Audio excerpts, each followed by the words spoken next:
öll tilveran spegluðust í svartri brákinni í þér.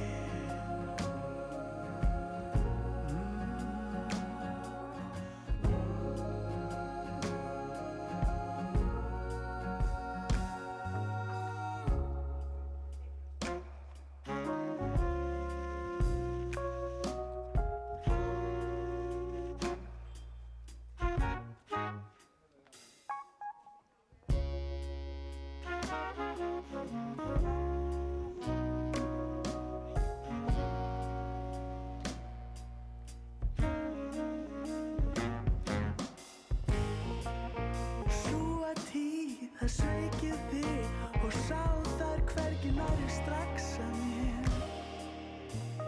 Nei, nei, nei. Tárvotur og titrandi, ég taldi mig geta snúið baki við þér.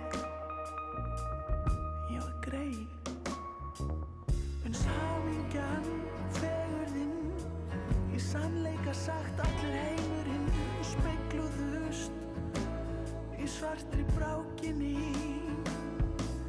þér.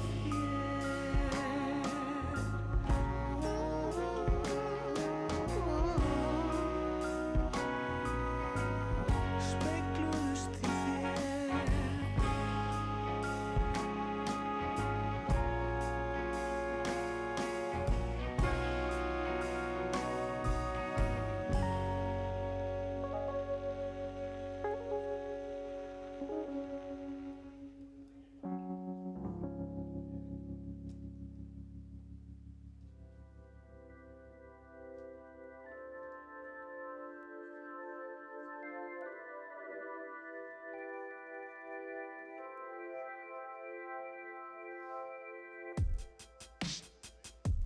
Þú veist að þú kemur mér alltaf á óvart. Þú finnur alltaf til þess áður ófunnalegt. Þú veist að það ekkert í þessu lífi sem skiptir máli annað en að knúsa og hlæja. Þú veist að þú kemur mér alltaf á óvart með því að skella á mig eða kyssa mig og knúsa. Þú veist ég verð að koma þessu frá mig núna til þess að koma þér á óvart. Já, hérna. Stundum ég lúser, spúi mínu svarta reik. Högti eins og slátt vél, orðin pínu hjartaveik. En þú ert að brosa, það smýgur honni í kvikuna. Sunnudaga undir sæng að síga inn í vikuna. Hvernig geti verið fólk með þetta næstu hliðina? Þótt ég skilji stundum ekki orð og fæsta síðina. Tími gengur rösklega göngustíg á nesinu. Þú segir mér frá svartagaldri sem þú hefur lesið Rífur upp og rífur bönd svo drauga ganga fram. Þú veist að þú kemur mér alltaf á óvart. Þú finnur alltaf til þess áður ófunnalegt. Þú veist að það ekkert í þessu lífi sem skiptir máli annað en að knúsa og hlæja. Þú veist að þú kemur mér alltaf á óvart með því að skella á mig eða kyssa mig og knúsa. Þú veist ég verð að koma þessu frá mig núna til þess að koma þér á óvart.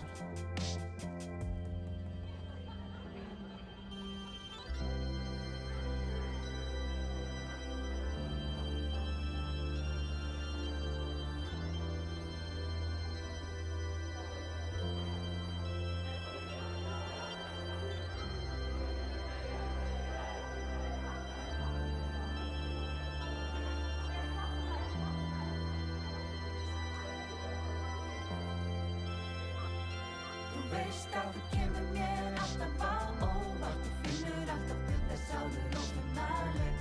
Þú veist að það ekkert í þessu lífi sem skiptir máli annað en að knúsa og hlæja.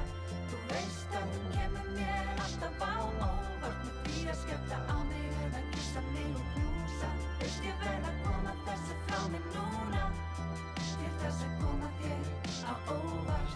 Þú veist að þú kemur mér alltaf á óvart. Mínu svarta reik, högti eins og slátt vél, orðin pínu hjartaveik. En þú ert að brosa, það smýgur honni í kvikuna. Sunnudaga undir sæng að síga inn í vikuna. gæsuna. Hvernig geti verið fólk með þetta næst við hliðina? Þótt ég skilji stundum ekki orð og fæsta síðina. Tími gengur rasklega, hann bungu stíg á nesinu. Þú segir mér frá svarta galdri sem þú hefur lesið Rífur upp og rífur bönd svo drauga ganga fram. Snýrð öllu við og upp og röndum sauga fanga mann. Ég skil ekki, ég kann ekki, ég vil og langa skil. Á meðan einhver dag og nóg ekkert langar Veist að þú kemur mér alltaf á óvart með því að skella á mig eða kyssa mig og knúsa. Veist ég verð að koma þessu frá mig núna til þess að koma þér á óvart.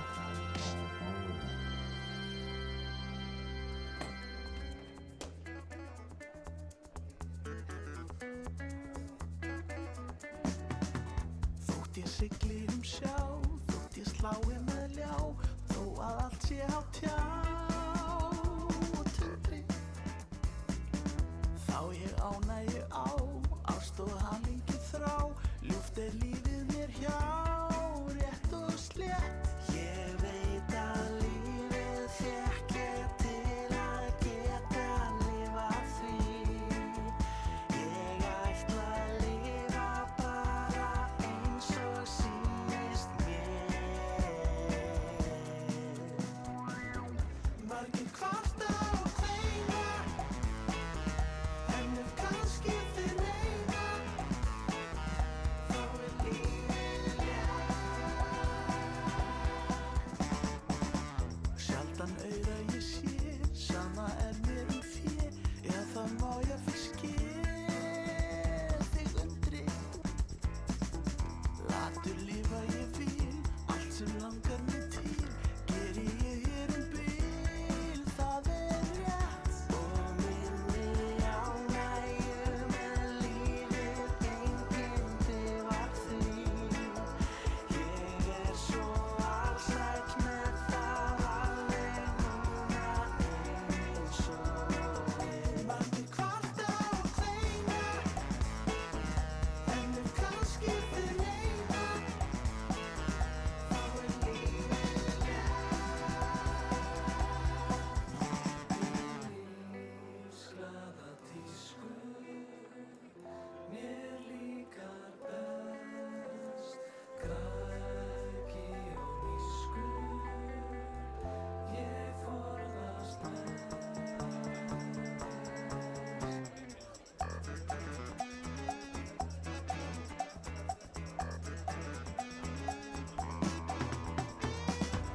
Þótt ég sigli sjá, þótt ég slái með ljá, þó að allt sé á tjá og tundri.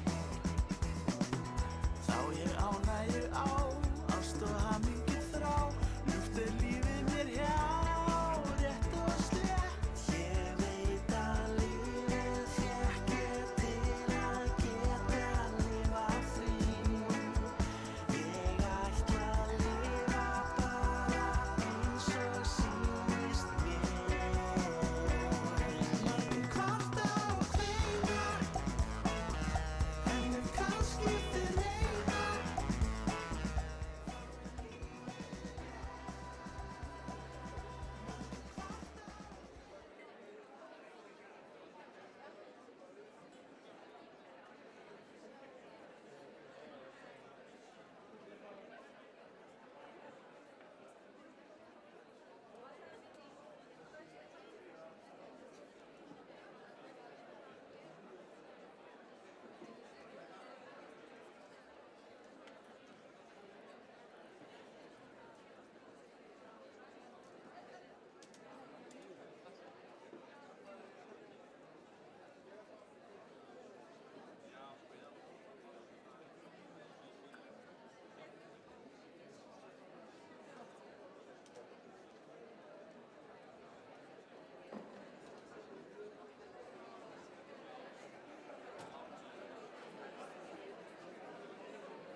Nei, ég var ekki hérna. Tökum þetta bara niður.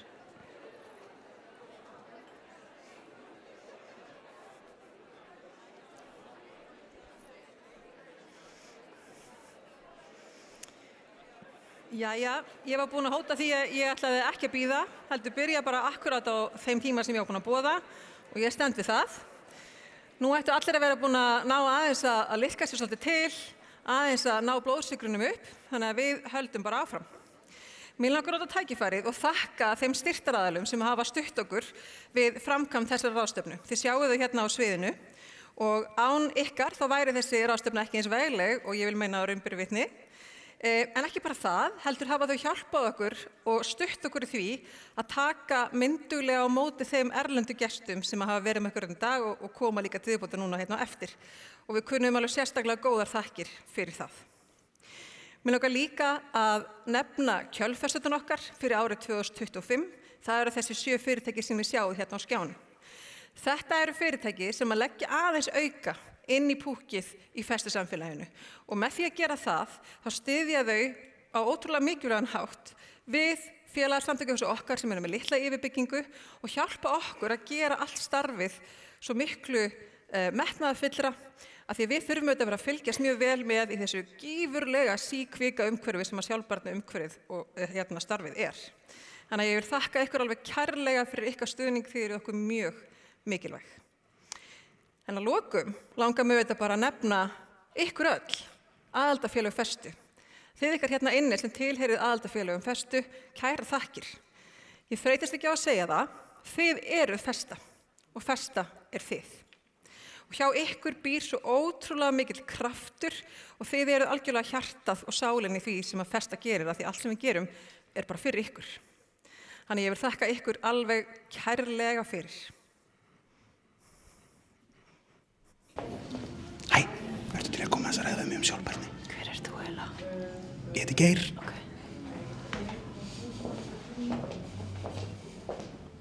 Velkomin á janúarráðstefnu Festu, þar sem þemað er virðiskeðjan. En veit einhver hvað virðiskeðjan er í raun og veru? Ég ætla að komast til botns í þessu. Er uppsjávarfiskur upstream í virðiskeðjunni? Já, ég myndi segja það. Hann er svolítið ofalega ef við tökum fisklögin í sjónum. Hvort ertu meira upstream eða downstream? Sko, ég myndi segja að strímið var bara svona hálffullt. Hvað er þetta 100% fiskur? Það verður ekki byrjað að taka upp en þannig að ég bara segir í innlegni, ég hef ekki hugmynduðan sjálfur. Nú, skrifaði samt bók það. Já, þetta er gott pér. Já, fyrir sjávarklassan bara. Akkurat. Af hverju eru þið að setja svona ströng lög sjálfbærni? Já, var ekki betra að spyrja umhverfis-orku og loftslagsráðherra þessu? Af hverju er alltaf verið að blýhúða Evrópuregluverk sem snýr að sjálfbærni? Þetta er nákvæmlega það sem við erum að kostnaðarmeta hérna í ráðuneytinu. Við létum Deloitte vinna kostnaðar og ábata mat. Hæ Elva. Hæ. Af hverju valdirðu virðiskeðjuna sem þema ráðstefnunnar? Hefðu ekki verið hægt að velja eitthvað einfaldara? Jú, örugglega. Er ekki bara gaman að kenna sjálfbærni? Það er algjörlega frábært. Það er oft talað svona að virðiskeðjur séu upstream og downstream. En eru þið hjá Icelandair ekki bara í jetstream? Jú, við erum svolítið mikið þar. Hefur þú getur gleymt því að þú ert í jakkafutum og hugsað, ég ætti að vera í gúmmístígvélum núna? Já, þá oft ef ég er að tala við stjórnmálamenn á stjórnmálafundi, já. Þá ættir að vera í gúmmístígvélum? Já, til að móka út. Ef íslensk stjórnvöld krefjast meira gagnsæis í virðiskeðjum og hringrásarlausnum, hvernig getur ríkið sjálf gætt þess að opinber innkaup setji fordæmi fyrir sjálfbærni? Gott áspyrða því við höfum einmitt sett af stað 7 starfshópa sem eru að láta meta þetta. Hvort er leiðilegra, CSRD eða EU Taxonomy? Ég verð að segja EU Taxonomy. Ég er nefnilega með pínu svona ofnæmi fyrir EU. Getur Seðlabankinn búið til eða keypt hringrásarhagkerfi? Sko, það hefur ekki gengið vel hingað til að búa það til, þannig að við erum svona í viðræðum til dæmis við Danmörku, kaupa hagkerfi Sjálands og innleiða hér. Sjálfbærni er ekki bara umhverfismál, heldur einnig félagslegt réttlætismál. Hvernig getur Ísland tryggt að umskiptin yfir í grænna hagkerfi verði ekki á kostnað lágtekjuhópa og minni fyrirtækja? Átti þetta ekki að vera eitthvað grínvital?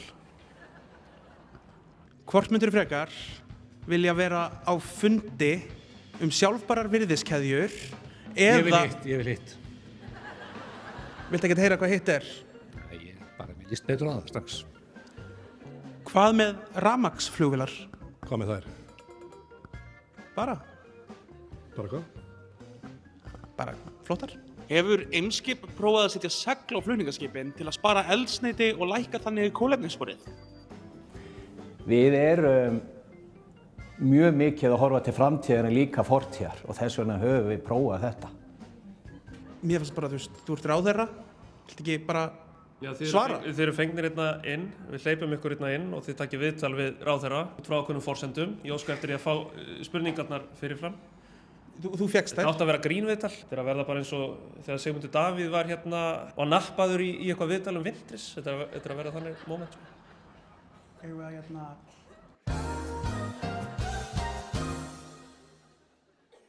Ég beði virðulegan ráðherra fyrirgefningar á fyrir spurningum og við höldum bara áfram á höfundaléttunótunum. Ísland stefnir að kolefnishlutleysi fyrir árið. Líka klippa þetta áður að þú kemur inn í ráðuneytið. Viltu að ég hneppi upp? Já, hneppa upp, þetta er bara svona óþægilegt. Ég fengi mjög mörg hross á þetta. Þetta er bara svona truflandi.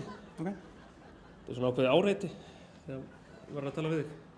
Það fer alltaf að horfa hérna. Er ég? Ok. Ja. Ísland stefnir að...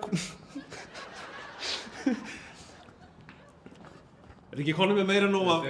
Ok, geggjað.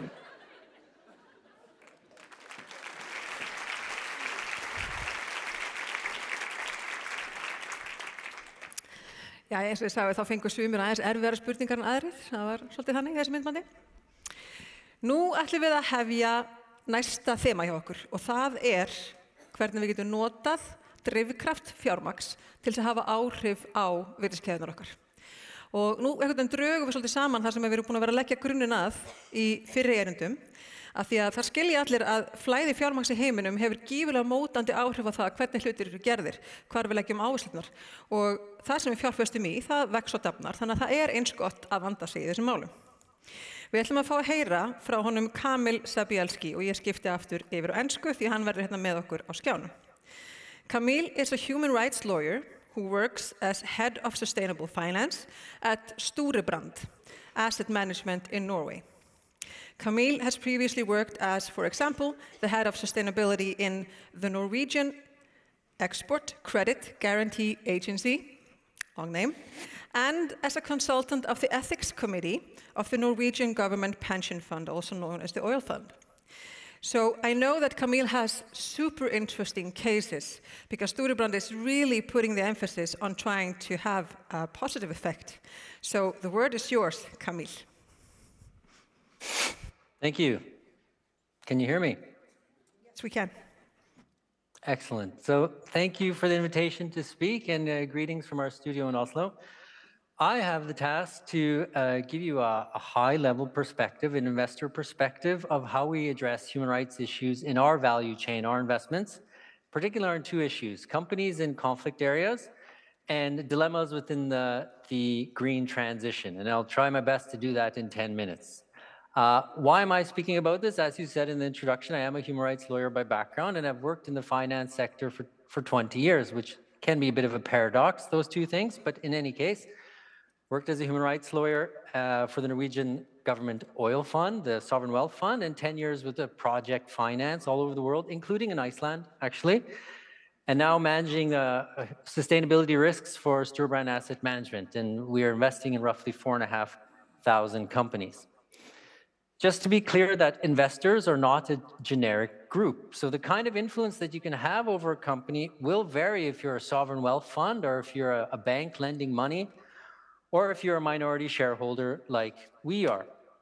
When I worked with project financing, the bank had set very clear conditions for our loans. I spent time in the Middle East ensuring that the projects that we finance do not have workers that are being subcontracted under forced labor conditions, and we can set certain conditions to ensure that. Or in Latin America, when we're financing, for example, hydroelectric dam projects, that people and communities that are moved because of the dam are compensated and resettled in an appropriate manner. As an asset manager, with sometimes less than 1% ownership in a company, we don't necessarily have that kind of leverage over a company. But we still have the responsibility to conduct due diligence and to mitigate human rights risks.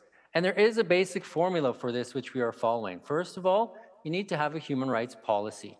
That policy needs to outline very clearly what are the human rights principles that your investment decisions are based on. Secondly, you need to have a system in order to identify and assess those human rights risks. And finally, and I would say most importantly, you need to manage those risks. You need to prioritize how you manage those risks. And there are three basic ways of doing this. The first is engagement. So to raise your concerns to the management of the company, that they potentially may be involved in contributing to human rights violations. If they are unwilling to address this, then you can escalate that dialogue. And there's many ways of doing that. One way is raising a shareholder resolution.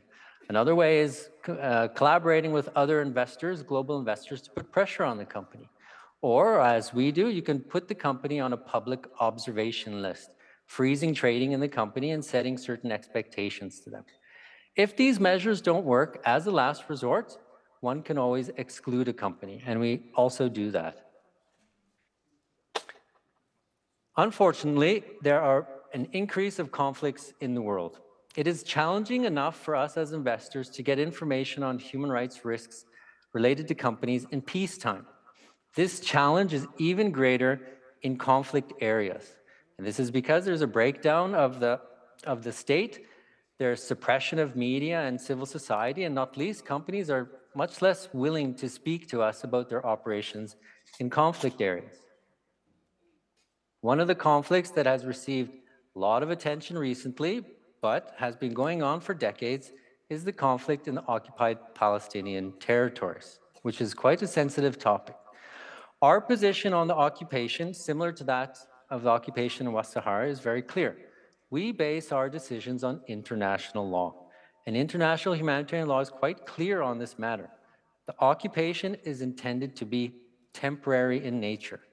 Activities that enforce the permanent occupation, such as the construction of illegal settlements, is a breach of international humanitarian law. I also want to make it clear that we do not boycott Israel or Israeli companies. Our approach is based on international humanitarian law, meaning companies that are contributing to serious breaches of international humanitarian law, or that are in some other way enforcing the permanent occupation, are considered for exclusion. There are nuances to this, and there's various degrees of contribution to international humanitarian law breaches. We concentrate on companies that are involved in the most severe contribution, and that is companies that are involved in surveillance or technology or ID equipment that enables the enforcement of the occupation, companies that are contributing to the construction of illegal settlements. But there's also a third category, and that is companies that are buying civilian goods and services, which we do not focus so much on. And that is because there is a difference between an avocado exporter and a construction company that is building illegal settlements. One example of an exclusion that we made is IBM. The company operates surveillance database and ID system that normalizes the situation of Israeli citizens in illegal settlements. This we constitute as being an enforcement of the permanent occupation. We have excluded companies previously for similar services, but afterwards, through dialogue with the company and them terminating their contracts and operations there, we have re-included them. So it's also important to note that an exclusion is not a death sentence. If companies cease the operations on which they've been excluded on, they can be re-included into our investment portfolio. Another challenge that we face is mobilizing capital towards the green transition. And so the question is, does the urgency to address the climate crisis, which I think we all agree is real, allow us to trump basic human rights? And can we as investors turn a blind eye to, for example, Indigenous people's rights or forced labor in the supply chain in order to construct renewable energy projects? We would argue that you don't have to. There is such thing called the just transition. And let me give you two examples of that.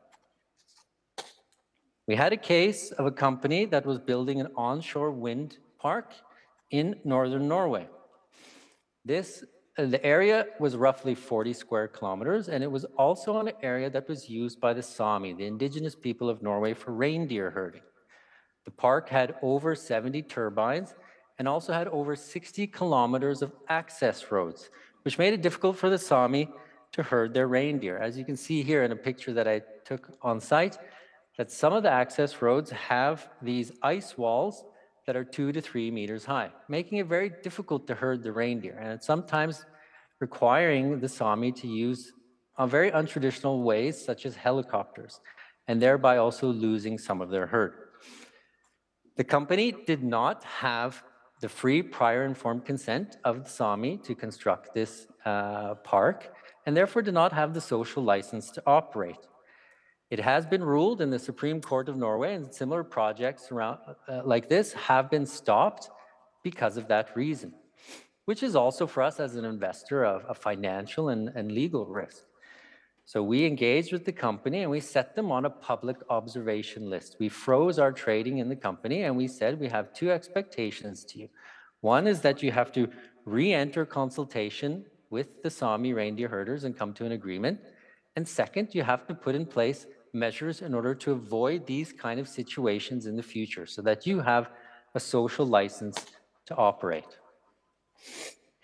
Similar challenges in the solar sector value chain. As many of you are familiar with, solar panels are essentially made of polysilicon.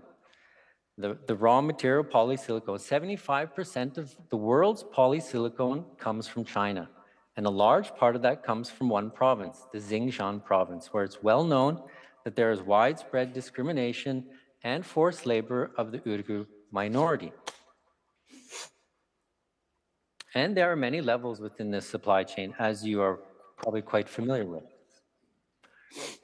You have everything from the mining of the raw material to the production of the solar panels to the companies that are actually constructing and operating the solar parks. Our approach has been to map our portfolio of 4,500 companies and see where do these companies fall within this supply chain, and then to prioritize those companies that are potentially closest to the human rights violations, i.e. those that are actually mining the polysilicon and may have operations in Xinjiang, and to engage with them. Now, in this case, it was not possible to engage with them, so our only option was to sell out of those investments, not to have them. On the other end of the supply chain, you have the more, I would say, the Western companies that are constructing and operating the solar parks. With them, we could have more of a meaningful engagement. And in these cases, we were able to convey to them the need to establish certain measures to have responsible supply chain sourcing practices, not to source polysilicon from Xinjiang. So there's a range of measures that can be taken depending on the company and where they are in the supply chain. See, I'm out of time right now, but I'd just like to leave you with one thing that if you were to remember from today is that all investors have a responsibility to conduct due diligence and to use the influence they have to mitigate human rights risks in their value chain, i.e. our investments. If they're unable to use that influence and there continues to be a risk of serious human rights violations, they need to seriously consider whether or not that is an investment they want to maintain. And the answer sometimes may be no. Thank you.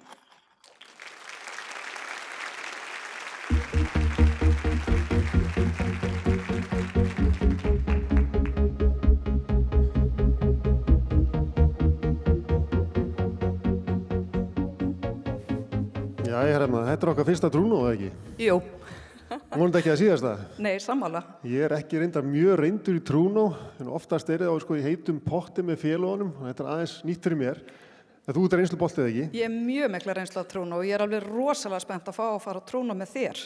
Því þú ert jú bankastjóri og það liggja svo rosalega völd í peningunum. Þannig að mér langt svo að fá að vita, hvernig sérðu fyrir þér að nýta þessi völd sem liggja í peningunum? Já, það heldur betið góð spurning.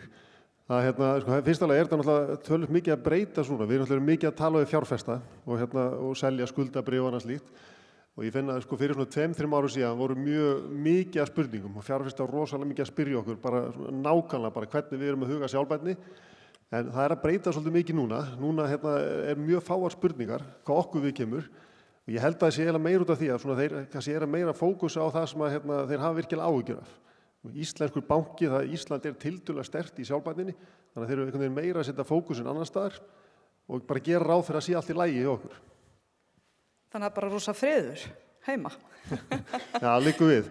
Og við finnum það hefur smá áhrif á fjármögnunarkostnað okkar að séu græn skuldabréf frekar en hitt, en svo gerum við betur hjá okkur. Þannig að í bílalánum þá erum við með 75 púnta mun ef það er græn bílalán eða ekki, og þar erum við svolítið að setja fram að við trúum bara á það að grænir bílar, rafmagnsbílar sérstaklega, séu alltaf betri fyrir umhverfið og séu líka á minni áhætta fyrir okkur til lengri tíma litið. En eru þið út af að við erum á Trúnó að fara að taka ykkur svona stór skref núna bráðum, eitthvað sem við getum trúa okkur fyrir, þannig að við sjáum þetta bara í beinhörðum kjörum eins og til fyrirtækja, varðandi þá sjálfbærni þættina og betri kjör ef að menn eru að standa sig. Og hvernig veist að þeir séu að standa sig? Einmitt. Þetta fyrsta lagi eru betri kjörin í svona þessum vörum eins og grænum bílum, en svo þetta í framhaldinu þetta núna að fara meira inn í það að þegar við metum áhættuna af fyrirtækjum að þá erum við að skoða okkur hvað er bara viðskipta líkan fyrirtækjasins í lagi eða mikil áhætta í því. Þannig að munurinn í kjörum mun meira koma þannig í áhættu matinu á fyrirtækjunum. En svo ætla að hjálpa okkur, þið náttúrulega eru að safna upplýsingum fyrir fyrirtæki. Hvernig gengur það? Heyrðu, það gengur vel og það veitir ekki af því það er náttúrulega búin að vera svolítið mikil svona upplýsingaóreiða og líka kannski verið svona í raun og veru upplýsingagjöf ekki alveg frá réttum stað vegna þess að þetta hefur oft verið bara í höndum markastjóra fyrirtækja og líka bara svona tillitugum, kannski bara einu svona ári, meðan þetta er náttúrulega lifandi áhætta sem þú þarft alltaf að vera að skoða og við erum að safna þessum upplýsingum og reyna að gera þetta aðgengilegra og þannig að þetta sé líka tímanlegt og síðan að það sé gert svolítið svona samkvæmt ákveðnum stöðlum þannig að við séum fljóta átt okkur á því hvað þetta þýðir því auðvitað erum við bara að safna þessum upplýsingum til þess að sé hægt að taka góðar ákvarðanir. Algjörlega, við erum að nýta ykkar þjónustu og það var svona, má segja, smá halleluja moment þegar það fór í gang. Við náttúrulega viljum nýta okkar, má segja, resource og mannafla meiri íta og hafa áhrif frekar en vera tímanu bara í að safna gögnum, þannig að það er alveg frábæri þjónusta. Ég er rosalega forvitin að vita annað, að þegar vera að tala um bakslag, skynjar þú þetta bakslag sjálfur? Já, ég held að þetta með grænþreytuna, og við erum að tala um þetta svolítið innan í okkur, að sjálfbærnin er að breyta svolítið úr spretthlaupi yfir í langhlaup. Og þess vegna erum við að sjá bara að fólk sé tilbúið að breyta sér úr spretthlaupurum yfir í langhlaupara. Það er búið að kannski taka allt þetta auðvelda og klára það og nú er þetta meira langtímamál. Og svo, þetta er nú engin halleluja samkoma, það er náttúrulega verið að segjast eins og að breytingin vestanhafs er að hafa áhrif. Og síðast þegar Trump var forseti, þá hitti ég eitt sem var í ráðleggja fyrirtækjum kaupur og sölur og hann sagði bara, hann mátti ekki tala um sjálfbærni við sína viðskiptavini. Það var bara algjör bannorð. En góðu fréttin þessar er að þegar ég tala við bæði stjórnendur heima og úti líka, þá finn ég alveg að það er mjög mikill áhugi áfram og stjórnendur vilja láta gott þessi leiða og halda áfram í vegferðinni. Ég held að hún verði ekki eins mikið opinber eins og áður, en stjórnendur muni vinna samt bara mjög stöðugt að þessu áfram. Það verður plan. Heldur betur. Mjög gott. Takk fyrir okkur. Takk.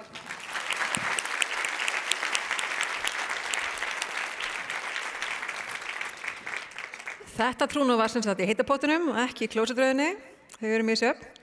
En þetta var ekki töluvitlisan. Hérna er akkurat það sem við þurfum að vera fókusir á. Takk kærlega fyrir þetta. Nú ætlum við að hefja næsta þema hjá okkur og við erum búin að, þegar hér er komið sögu, búin að fara ansi víða, koma víða við. Við erum búin að tala um pólitík og við erum búin að tala um áhættustýringu og seiglu og við erum búin að tala um mátt fjárfestinga og nú er komið að því að tala um fólk. Fólkið í virðiskeðjunni. Við leiðum nefnilega ekki huga næstu því nægilega oft að því hvernig ákvarðanir okkar hafa áhrif á raunverulegt fólk, jafnvel bara börn í virðiskeðjunni. Og við ætlum líka að tala síðan, við erum svona nokkur erindir sem koma inn í röð, við ætlum líka að tala um fólkið í fyrirtækjunum okkar sem að vinnur með okkur eða vinnur fyrir okkur. Og eftir smástund þá fáum við líka alveg frábært myndband frá IKEA, þar sem að þau segja okkur frá þeim áskorunum sem að hafa mætt þeim í þeirra auðvitað flóknu og mjög löngu virðiskeðju og hvernig þau hafa mætt þeim áskorunum af heiðarleika og metnaði. Og þau setja sín störf svolítið í samhengi við það fólk sem ég vil bjóða núna næsta svið. So now we are going to say welcome to Krishna Shah and Sumitra Basnet. I'm extremely proud to have them here with us today. Krishna is the executive director at the UN Global Compact in Nepal. And before joining them, he was the executive director at Hosta Heinze, which is a non-profit NGO that works towards sustainable development through education. And Krishna also serves on the board of Goodweave, which he will tell you much more about. And they are dedicated to ending illegal child labor, primarily in the hand-knotted rug manufacturing industry. Sumitra, on the other hand, is a 21-year-old high school graduate and a child labor survivor. She was rescued by Goodweave, and she learned how to read and write at the Goodweave Transit Home. She currently works at the Formation Carpets as a social enterprise associate. And she has very recently started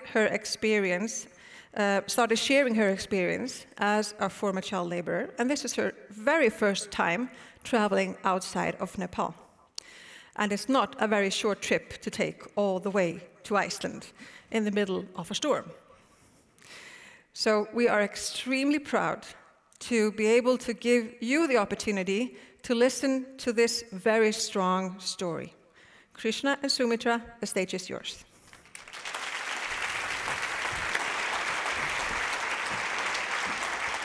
Thank you. Go ahead. Namaste. I am Sumitra Basnet from Nepal. Gordon Dain. My name is Krishna Rishi-san. My father's name is Rishi. No, just kidding. My name is Krishna Shah, and I'm also from Nepal. Sorry, just trying to make it a little informal on this very serious topic here that we're going to talk about. She's going to kill me after this. Thank you so much for giving us the opportunity to speak here today. Like Elva said, Sumitra is the highlight of our presentation here this afternoon. We wear multiple hats, but the hat that I'm wearing today is of Goodweave's. The way we hope to spend the next 19 minutes and 12 seconds is by introducing ourselves, telling you what we do, and then listening to Sumitra's very personal story. And I think that's the highlight. So I've got a couple of slides in which we share metrics and what we do and in the fight to make the world child labor free. So I've got the boring slides. So I'll try to quickly go through them. So if I spend only 10 seconds on one slide, you know why. And then Sumitra has the rest of the slides in which she's going to tell her story. Once again, like Elva said, this is her first time on stage, first time out of the country, first time on an airplane. And I'm very proud of her. And so we were supposed to be together all the way to Reykjavik, but in Istanbul, we were separated because apparently you can't transit in London with a Schengen visa. So anyway, but she's here, I'm here, and we're all here. Thank you so much for giving us a chance to speak at this conference. I hope we make it worth your while. And now we only have 18 minutes left. And off to the next slide. Again, quick introduction. My name is Krishna Shah. I'm the executive director at Global Compact Nepal, the local chapter of the United Nations Global Compact. You've heard it multiple times at today's conference. I wear multiple hats, like Elva said. I was the executive director at Hosta Heinze, still very active, a director at Formation Carpets, and an advisor to the board at Goodweave. Sumi? Once again, I am Sumitra Basnet, an alum of Goodweave, and Goodweave rescue children from carpet factories and take care of those children until they graduate high school. They provide basic education and other basic necessities, and I am one of them. And I'm very thankful to Goodweave because my life is beautiful, it's better now, it's all because of Good Wave. And Good Wave was founded by Kailash Satyarthi in India and by Sulochana Shrestha Saha in Nepal. And cool. Krishna? Thank you. Yeah, we kind of skipped a couple of slides, but that's okay. We rehearsed a little bit. Quick introduction about all of these organizations here on the screen, and you saw the title, It Takes a Village. So everything that we've done over the last 25, 30 years is not just due to one organization, but collaboration between multiple. I don't have enough time to go through all of the organizations and what they've done over the last 20, 30 years, but It Takes a Village is the main point here. And that is what I want to drive home with our presentation. With all of you here, perhaps at the end, the call to action is that collaboration amongst us, whether we're in Iceland, in Nepal, or any corner of the world. Hoste works on education for underprivileged children. Formation Carpets is the first member company of Good Weave that started the entire movement, like Sumi said, with Kailash Satyarthi in India and Sulochana Shah in Nepal. And the UN Global Compact, of course, puts everything together, teaches us, learns from us how to make the world more sustainable. Again, I could go on and on and on, but that is just a quick intro of how collaboration is very important in the field of sustainability. Bless you, Adam. Sumi, over to you. Again, in 1994, it was founded by Kailash Satyarthi and Sulochana Shrestha Saha, and it's okay. It's okay. I'm very nervous, actually. I'm sorry. And after graduation from Good Wave, actually I did 3 months of internship at Hoste Haise, and then I did, actually I got full-time job offer in Formation Carpet, where he is a director, and yeah. Okay, that's great. You're doing great, by the way, right? Isn't she doing great?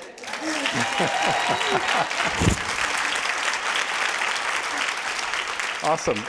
Awesome, but really quickly, so the Good Weave label certifies that rugs are child labor free.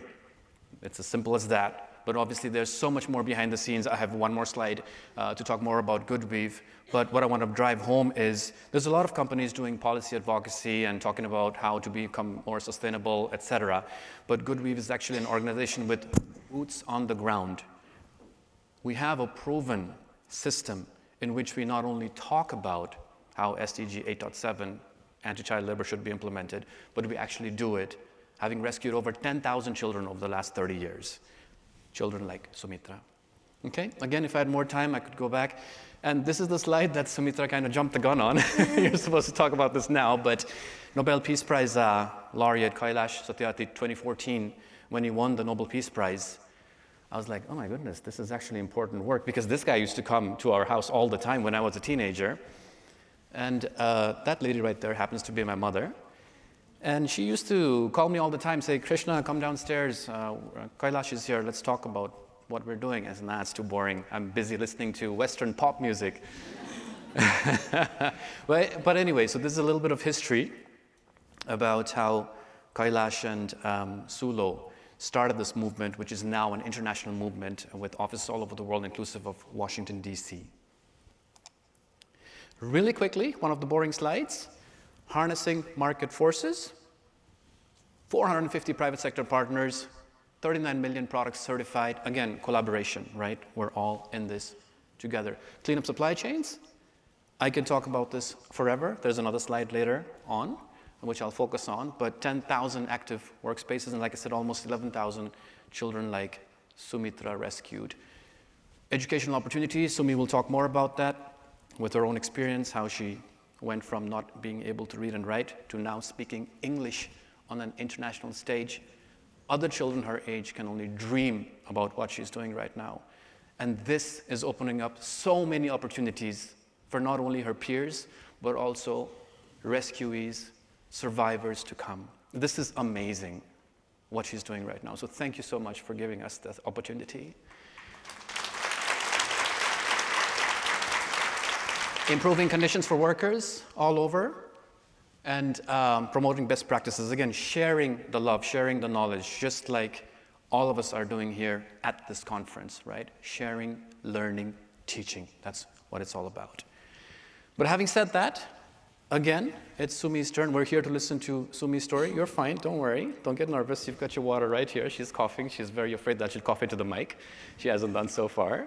But I got to know Sumi just last year when I was at the school that she was graduating from, and I said, hey, we've got internship opportunities. Why don't you come and intern at Hosteaise? And I knew that no one was going to come because I've been saying that for 5 years now and nobody came. But she actually did come. And 3 months later, after internship, she excelled so well that she got hired as a full-time employee. And without further ado, Sumi, please go ahead and tell your story.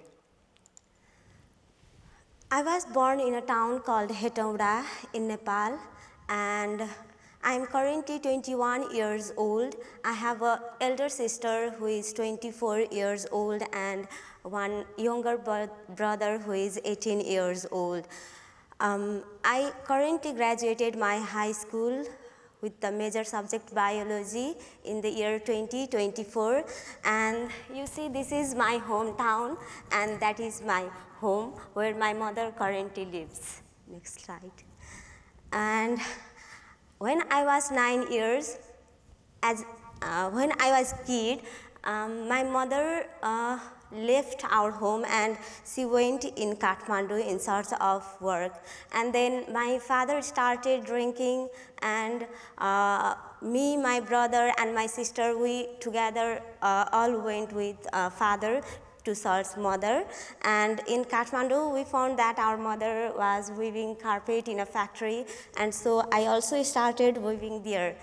And I could not go to school, but as I was so young, I saw other children going to school carrying their bags and books, pen in their hands. So I had a dream to go in school like them, but I was not as fortunate as them. So I started weaving carpet there, and I was just learning. So one day from the Nepal Good Wave Foundation, some inspectors came and started questioning like why you are here, why you are not going to school, why you are weaving carpets. And I said everything, and at last he asked me like, do you want to study? And that was my dream, and I said yes, I want to go to school. Then he took me with him in transit home. Actually, in the factory, there were so many other children, but we were only two, one boy and one was I. Other children were going to hide. In the factory, there was a place where children used to hide when the inspector come to pick them up. It's because from the factory, people say that don't go with them because they will make you wash dishes and clothes, they will make you clean their floors, so don't go. They used to say like that, but we could not hide that day, so we were fortunate and went with him in the transit home. And transit home, I learned my basic education. It was like heaven for me, and I learned everything there. Factory was not a good place, actually. There was no proper supply of clean drinking water, and washroom were not safe for women. So transit home was the best place that I felt when I was young. And I made so many friends there. There were so many children like me who were also, brought from the factories, and we all had different stories. Next. And actually, I really experienced very happy and good childhood there. I made so many friends. We celebrated our birthday in the same day once in a year.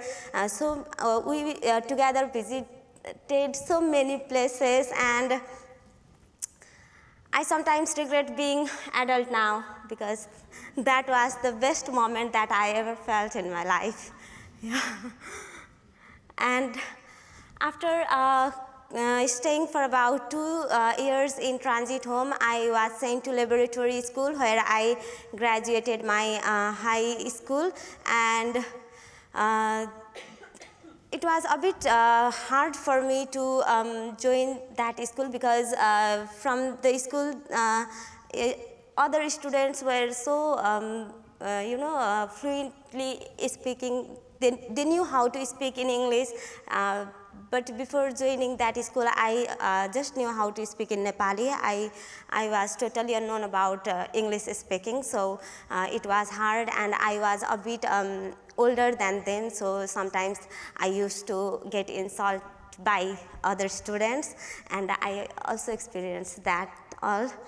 And so beside my work and making my life better, I sometimes do advocacy because I know how it feels, to be in the factory. So still millions of children, thousands and millions of children are there in the factory. They are still waiting for their chance at freedom. And I want everyone to support that children. And so whenever you buy carpet, buy with the Good Wave level carpet, because that carpet certified that carpet is not woven by the children.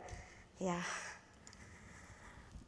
This is the photo that I shared my experience in August 2024. And I participated in UN Nepal Youth Summit. So I talked there all these things as well. And today I'm standing in front of you all, not as a victim, but as a survivor. And I want other children to build their life the way I build mine. Yeah. Thank you, Sumi. That was wonderful.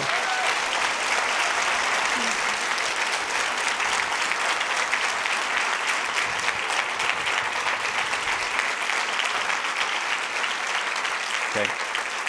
So, I still have about 4.5 minutes left, so I have a couple of boring slides, but they will also quickly summarize our work and what we do to bring to the limelight people like Sumitra. Adam actually invited me to speak at Columbia one day about child labor, and I did. And then he invited me again, and I said, I could speak about child labor until my face turns blue. Why don't we have actually someone who experienced it? And him actually was the first child labor survivor, alum of Good Weave, to speak at Columbia with the opportunity that Adam presented. Likewise, when Elva asked me the same thing, I said the same thing again. I could come and speak, but let's actually bring someone who has gone through it. And thank you, Elva, for having Sumitra here on stage today. Again, I could go on and on and on. Him is actually an officer at Good Weave in Nepal, teaching kids like Sumitra to make better in the world. Good Weave works to stop child labor in global supply chains permanently. That's it. I can't stress on it anymore. We have a very proven approach. I talked about it briefly already, boots on the ground. So, there's policy advocacy, there is standard setting, there is, of course, prevention. We try to do that. But when actually, like many speakers before us said, you find the problem, what are you going to do? Are you going to green hush it? Are you going to do something about it? Like I heard so many speakers say the same thing, and we've got the same message. We've got a system that works with inspection, monitoring, and with remediation, and here is a product that Good Weave has brought to light. Again, really quickly, the supply chain is a very complex mechanism. There are so many hidden factors here with home-based workers and subcontractors and whatnot. And although this is for carpets, it applies across many verticals. And Good Weave brings to light a system in which these complex systems are inspected, monitored, and certified so that in the visible supply chain, the exporters, the retailers, and consumers in the global north actually have a systems of checks and balances. It's a start. Climate change also is producing a lot of child laborers. In Sumitra's case, it was financial pressure, but climate change also forces folks into financial pressure. And by the way, you forgot to talk about the part where your father passed away due to tuberculosis after heavy drinking because of that financial pressure while she was at the transit home. In the last 30 years, we've done a lot. Scaling freedom is our new focus. And by 2030, we aim to do more.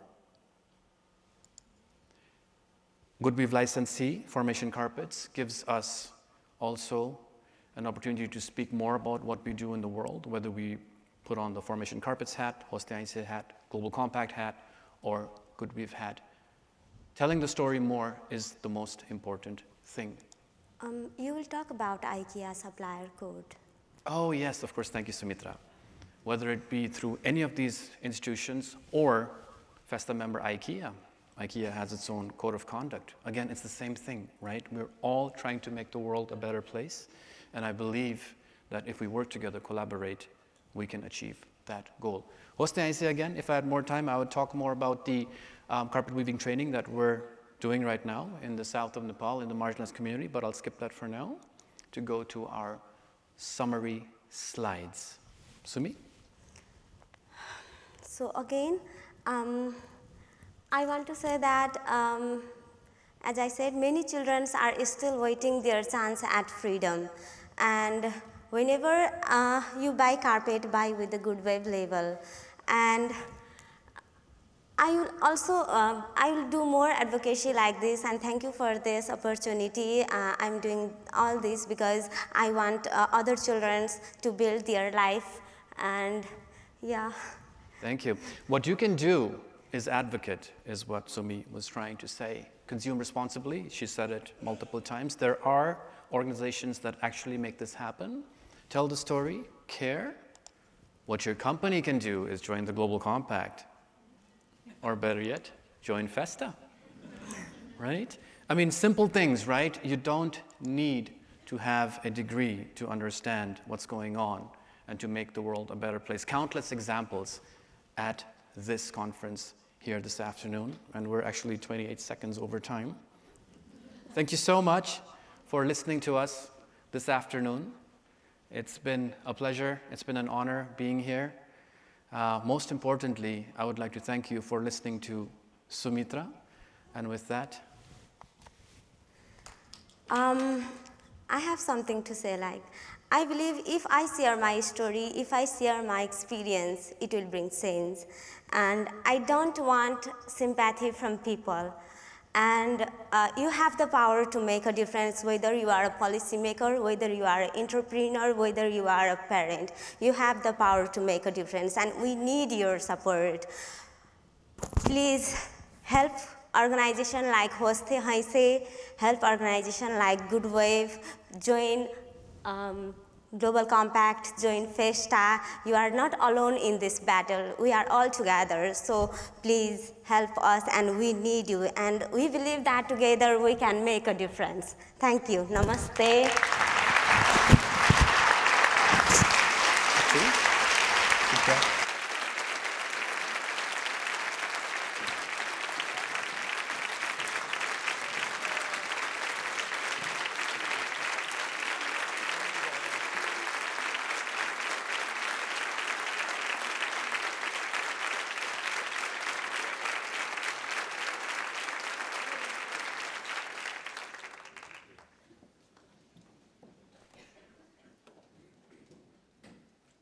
Á 9. og 10. áratug seinustu aldar kom í ljós að umfangsmikil mannréttindabrót á við barnaþrælkun, skuldaánauð og heilsuskaðlegar vinnuaðstæður voru framin í birgðakeðjum margra vestrænna vörumerkja, þar á meðal IKEA. Stjórnendur IKEA áttuðu sig á ábyrgðinni sem fyrirtæki bar, nauðsyn þess að bregðast við að alvöru og bæta úr eins og hægt væri. Fyrri hluta 10. áratugurins var hafist handa við að kynna sér birgðakeðjur frá upphafi til enda. Sú vinna var ekki átakalaus og var starfsfólki IKEA víða mætt með óvild og voru þau á sumum stöðum jafnvel rekin burt með valdi. Samningum var rift og nýrra birgja leitað sem gættu betur að starfsfólkinu.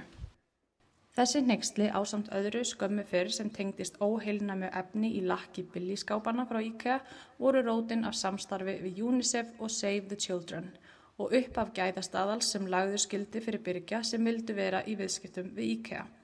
Þessi staðall nefnist iWay og hann enn í dag sá staðall sem birgjar IKEA þurfa að standast, enda slíkt verkfæri ekki síður mikilvægt í dag en í lok síðustu aldar. Það IKEA mjög mikilvægt að beita iWay ekki sem refsivendi á rekstraraðila sem bitnar á endanum verst á fórnarlömbum mannréttindabrotana, heldur sem verkfæri til að bæta aðbúnað þeirra og hvetja rekstraraðila til sómasamlegs reksturs, til dæmis með fræðslu, aðkomu stéttarfélaga eða annarra mannréttinda og hagsmunasamtaka. Í kjölfar þessara atburða og inn í 21. öldina voru fjölmörg fyrirtæki undir orrahríð frá aðgerðasinnum vegna óheiðarlegra starfshátta, ólíkt IKEA sem átti halda að væri teflonhúðað eins og það var orðað á þeim tíma. Munurinn reyndist vera sá að IKEA viðurkenndi sína ábyrgð frá upphafi og vann hljóðlega og af alvöru að sínum innri málum sem fóru fljótt að skila sér út í birgðakeðjuna og til þeirra sem mestu máli skipti, fólksins sem framleiðir vörurnar. Lærdómurinn af þessu því sá að hvert fyrirtæki ber ábyrgð á sinni birgðakeðju og þekkingarleysi þar engin afsökun.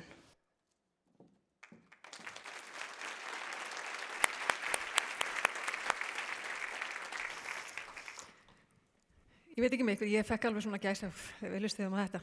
Ég vil þakka þeim aftur ótrúlega vel fyrir Kristni og Súmitru og þakka IKEA líka kærlega fyrir að taka þátt í þessu samtali með okkur því þau eru beintengd akkurat við þessi samtök og akkurat þessa virðiskeðju og það sýnir bara mikið hugrekki að taka þátt í samtalinu þessa áskorun.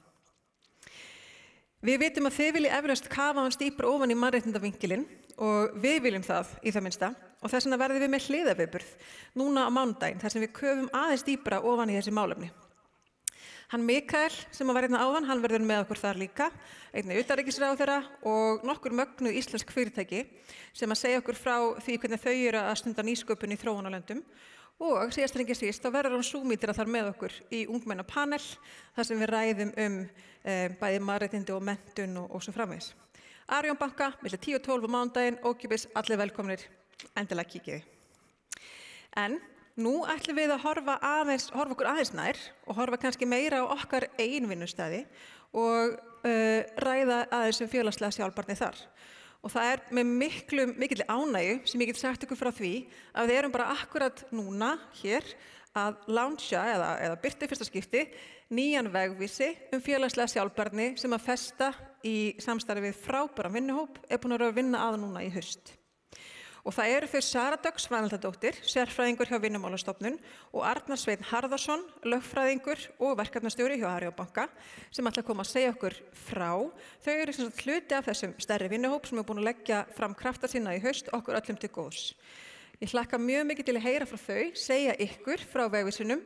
Það QR-kóði á dagskránum ykkar þar sem þið getið líka kíkt á vegvísin sjálf. Þannig að Sara og Arnar, gjörðu þið svo vel.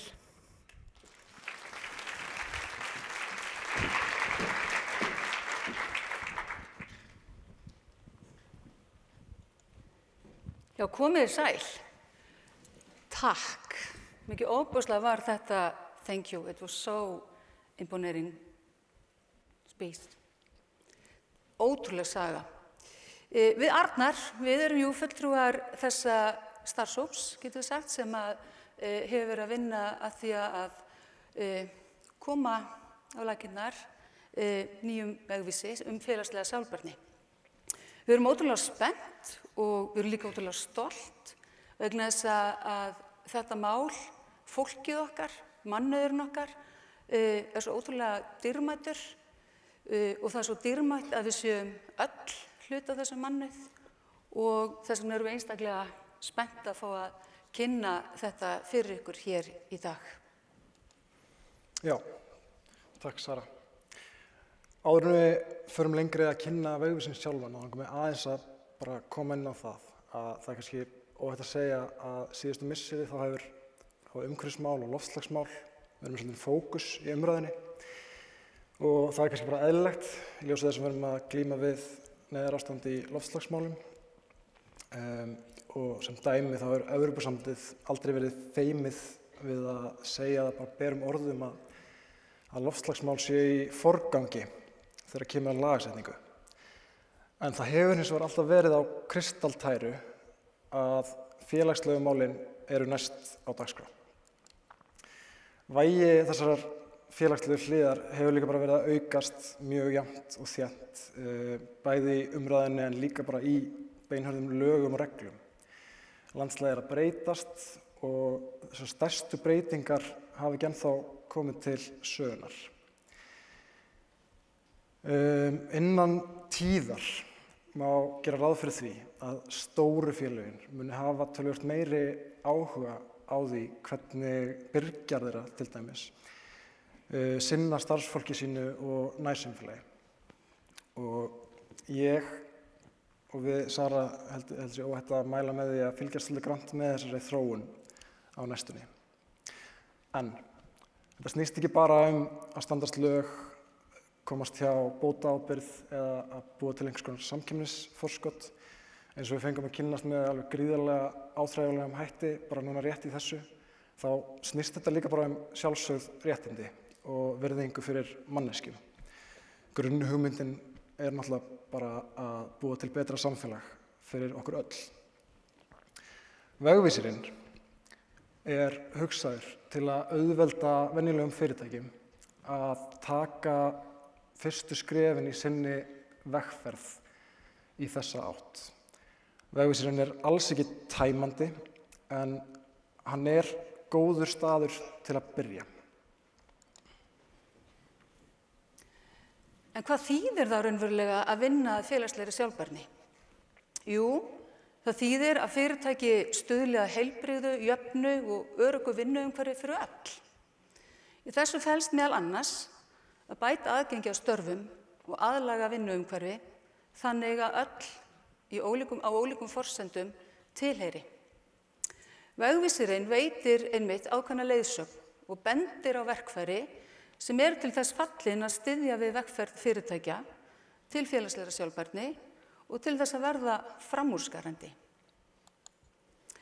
En með því að leggja áherslu á mannauðsstefnu sem byggir á félagslegri sjálfbærni og skýra frá árangri sínum geta fyrirtæki einmitt dregið að sér hæft starfsfólk og fjárfesta sem leita eftir félagslega ábyrgum viðskiptum.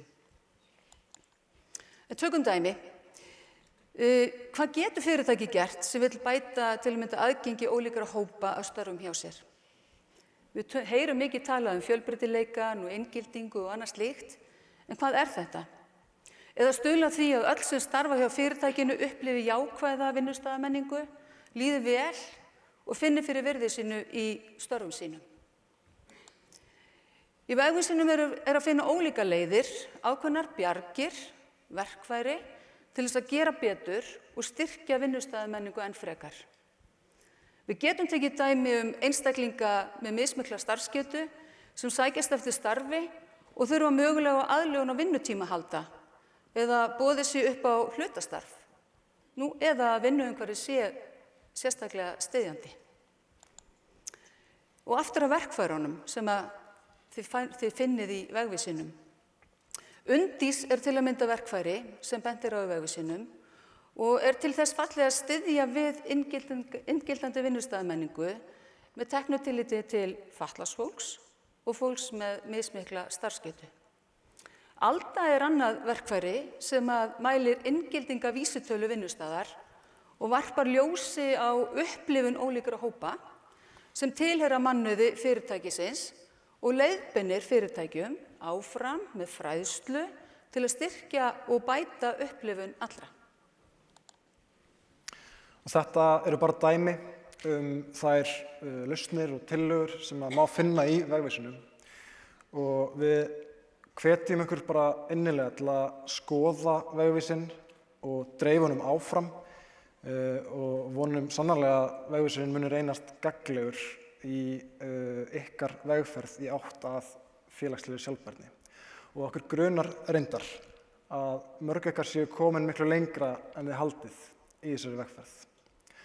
Að lokum viljum við bara leggja áherslu á það að við vorum alls ekki eini í þessari vinnu. Það var mjög öflugur hópur sem kom að gerð vegvísisins, bæði í vinnuhópnum sjálfum og sem umsagnaraðilar. Og þið getið séð nöfn þeirra hér að ofan. Takk fyrir okkur.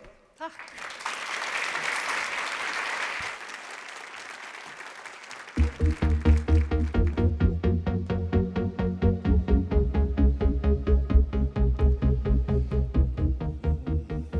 Jæja, Silja bara, það þarf ekkert að kynna okkur. Nei, mér finnst ég vera komin á Rás 2 þegar ég heyri í þér.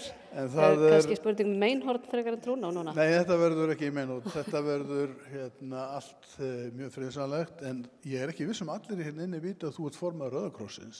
Nei, kannski ekki. Og það er mjög mikilvægt að vita það og líka af Rauða krossinum. Og spyrja þig, sko að því að við erum að tala virðiskeðju hér í dag, er pláss fyrir mannúð í virðiskeðjunni? Já, mér fannst alveg ótrúlega magnað eins og greinlega fleirum að hlusta á Sumitru hérna áðan og ég held að hún hafi sýnt okkur að hennar saga að það er pláss fyrir mannúð en það þarf að búa það til. Og mér langar að kíkja á þetta teppi sem ég stend á, hvort það sé merkt Goodwife. Og það er nákvæmlega það sem við þurfum að gera. Við ætlum að vera ábyrgir neytendur og fylgjast með því hvernig mannúð og önnur gildi eru endurspegli í þeim virðiskeðjum sem við tökum þátt í. Að þá þurfum við að spyrja, við þurfum að vera ábyrgir neytendur, við þurfum að horfa á til dæmis hvar textílinn kemur. Það er náttúrulega eitt verkefni sem Rauði krossinn hefur á höndum, hefur verið að taka við textíl og við gerum það ennþá ekki alveg jafn miklu magni og koma honum einmitt í endurnýtingu og endursölu eins og vorum að sjá hérna áðan dæmi En mannúðin auðvitað er kannski, hún er eitt af grunngildum Rauða krossins og Rauða hálfmannar á alþjóðavísu og það skiptir gríðarlega miklu máli að það sé reynt að búa til rými fyrir fólk sem er í jaðarsettu undirskipaðri stöðu og að það geti fengið að lifa mannsæmandi lífi eins og þetta verkefni sýndi okkur áðan. En það er annað sem snertir mannúðina og það er réttlátt umhverfi, er pláss fyrir móður náttúru í þessari virðakeðju. Móður náttúra ætti auðvitað að vera í hásæti en ef við lítum að hennar stöðu í dag þá vorum svona eins og í kvennaathvarfinu. Eftir linnulaust heimilisofbeldi síðustu áratugi. Það er ekki því að leyna, skal bara segja ykkur það, við erum félagarnir, krakkarnir úr menntaskóla fagna 50 ára stúdentsamali í ár. Síðan við vorum í menntaskóla hefur mannkinn drepið 70% af lifandi plöntum og dýrum á landi. Það er hrun vistkerfanna.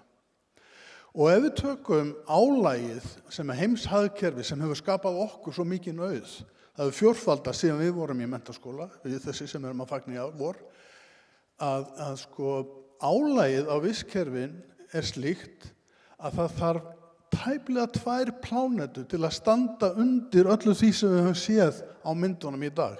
Tæplega 2 plánetur. Ef allir væri svo Íslandingar, þá þyrfti rúmlega 7. 7 plánetur út af vistborinu sem við setjum á. Þannig að þetta er áskorun sem við stöndum frammi fyrir. Við erum í stórkostlegri skuld.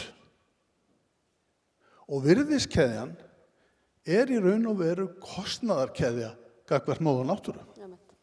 Og það er eitt sem að því ég er nú alþjóða stjórnmálafræðingur þá erum við ofta að horfa á alþjóða stjórnmál. Núna er að koma nýtt hugtak sem heitir einmitt planetary politics, frekar heldur en international politics. Og við erum að horfa á stjórnmál sem að varða allan hnöttinn og okkur öll sem erum á honum, ekki bara mannfólkið, heldur einmitt allar aðrar verur og auðlindir. Mér finnst hún Ólífer Lorentz, ég bendi okkur öllum á að hlusta aftur á hana. Hún náði þessu mjög vel, þessu planetary politics. Akkurat. En það er kannski eitt og aftur það að hlusta á Sumitru áðan, kannski staðfesti það sem að mér langaði svona til að loka á. Að ég held að sé okkar kynslóða að búa til þetta pláss, en það verður næstu kynslóða að fara vel með það og ég hlakka til að hlusta á samtal unga fólksins hérna í kjölfarið á okkar samtali. Þau munu endurskapa heiminn vegna þess að það er það sem við þurfum að gera. Takk.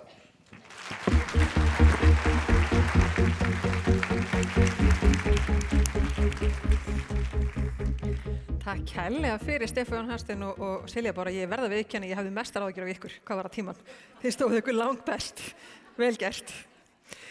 Mér langar eitt að minnast að það að Festa er samstarfsaðili landlæknisembættisins Wellbeing Economy Forum sem verður haldið hérna í Reykjavík núna í maí. Þar verður félagslega sjálfbærni gert hátt undir höfði og við ætlum svolítið að velta fyrir ykkur þessari spurningu hvort að hugmyndafræði velsældar hagkerfisins er að hafa einhver áhrif á rekstur íslenskra fyrirtækja eða ekki. Er þetta hugtak sem að snertur okkur og hvernig þá? Þannig að fylgist þið með því. En núna er komið að síðasta þema dagsins og það er mjög viðeigandi að nú ætlum við að horfa fram á veginn, upp og áfram. Og þar vakna ótal spurningar, bæði hvernig verður tæknin, hvernig mun hún þróast, hvað þykir nýju kynslóðum á atvinnumarkaðinum mikilvægt. Þannig að mig langar til þess að kynna til leiks Söfu Djemæ sem framkvæmdastjóri VConnect, hugbúnaðarfyrirtæki sem sérhæfir sig í gervigreindar-lausnum. Hversu viðeigandi það á þessum tímum?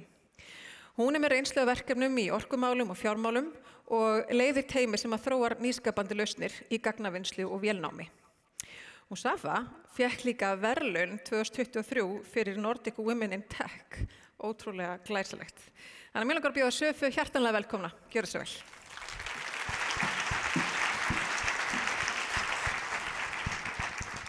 Takk kærlega Elva, ótrúlega gaman að vera með ykkur í dag og hlusta á alla þessa frábæra fyrirlestra. En árið 2004, fyrir nákvæmlega 20 árum síðan, gróf hópur birgðakeðjustjóra tímahylki í höfuðstöðum fyrirtækisins. Í síðasta mánuði opnuðu þeir það. Í hylkinu fundu þeir Nokia síma, Motorola boðsmiða, þykkar möppur fullar af sendibréfum, stafla af bundnar eyðublöðum. Það var líka handskrifuð athugasemd sem ástóð: svona stjórnum við aðfangakeðju okkar árið 2004. Að horfa á þessa hluti í dag eins og að skoða forngripi. En eins og við vitum öll, þá birgðiskeðjan okkar búin að breytast mjög mikið síðan þá.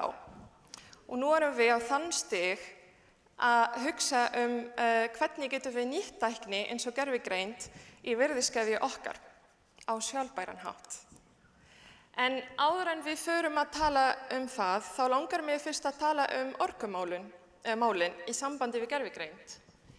Vissu þið að eitt ChatGPT kall eyðir 10 sinnum meiri orku en einföld Google leit? Já. Spunagreindarlausnir geta notað 33 sinnum meiri orku til að klára eitt verk en hefðbundnar lausnir. Þjálfun GPT-3 notaði 1300 megavattstundir sem jafngildir ársnotkun 130 bandaríska heimila. Og það er talað að GPT-4 notar 10 sinnum meira en það. Já, það er gott að fá þessar tölur. En mig langar líka, kæru gestir, að fá ykkur til að horfa aðeins með mér tilbaka.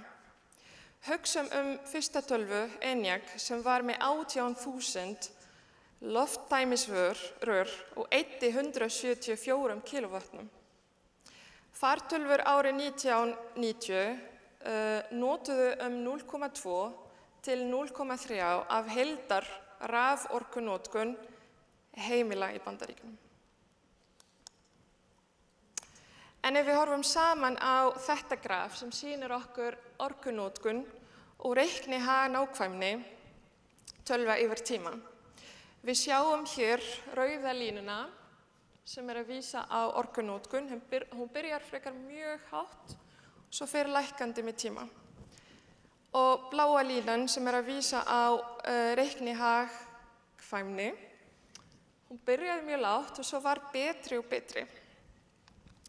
Pointið yfirleitt með nýju tækni, hún byrjar í R&D-ferli og svo fer gegnum það. Svo kemur eitt fyrirtæki með þessa tækni og svo koma fleiri samstarfsaðila. Og þá fara allir að reyna að bjóða upp á betri tækni, betri lausnir, öruggari, ódýrari og margt annað. Ok, en hvernig veist þú, Safa, að þetta að fara að gerast líka með gervigreind, eða spunagreind, meina ég? Ég þarf ekki að sanna það. Þetta gerist þennan mánuð.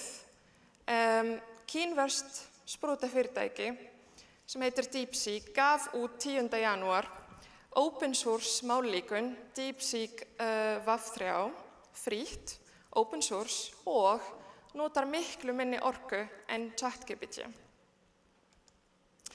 DeepSeek VAV3 módelið jafnast á við bestu AI botta Bandaríkjanna eins og OpenAI og Google. Á sama tíma notuðu þau smábrot af orkunótkunni. Þetta er klikkað. Hlutabréf Nasdaq, S&P 500, Nvidia og margt annað lækkuðu í þessari viku. Mér finnst það geggjað, ekki að hlutabréfin fóru að lækka samt. En þrátt fyrir að Bandaríkin hafa bannað Kína frá að kaupa Nvidia chips, en samt fann Kína leið fyrir nýsköpun, leið til að koma enn sterkari. Svona samkeppni ýtir undir þróun.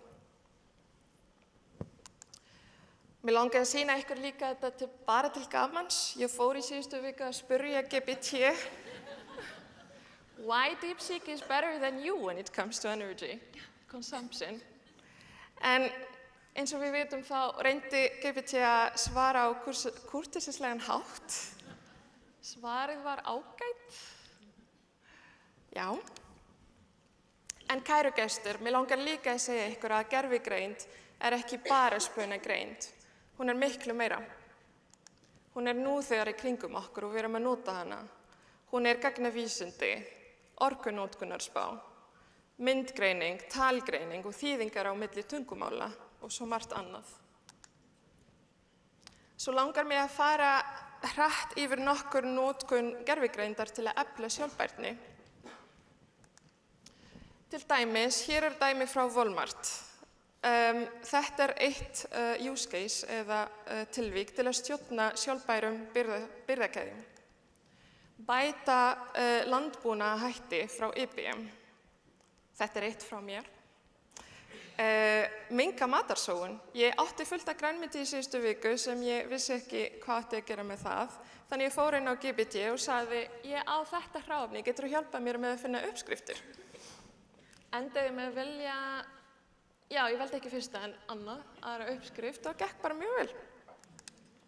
En svo margt annað eins og að draga úr orkunótkun, hagræðing endurnýjanlegar orku frá Östreið, stjórnun raflína, Siemens og svo eru líka fleiri íslensk fyrirtæki sem eru að reyna að gera mjög flotta hluti, En kæru gestir, eins og við sjáum, það er hægt að gera margt gott fyrir samfélagið okkar og líka ekki gott. Spurningin í dag er ekki hvort við erum að fara að nota gervigreind. Við verðum að spyrja réttu spurningar. Við verðum frekar að spyrja í hvað ætlum við að nota hana. Hvaða vandamál við ætlum að leysa. Hvernig orku notum við til að geyma gögnin. Hver ber ábyrgð á að vekja athygli á orkunótkun og í hverju við ætlum að nota gervigreind til góðra verka.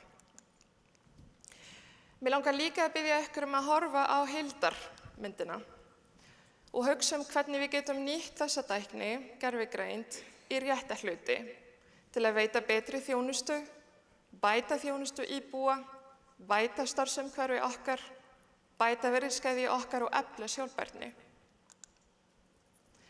Mér langar líka að fá ykkur til að hugsa með mér og spyrja. Hvað myndi taka okkur mikinn tíma til að ná að gera allt sem við erum að gera þessa daga á 8 klukkutímum í vinnunni ef við værum ekki með neitt samband? Hugsa hvernig þið voru að senda bréf til dæmis á Landspítala með í pípu. En hugsum það sama líka og spyrjum hvað myndi taka okkur mikinn tíma til að gera þetta sama ef við værum að nota gervigreind.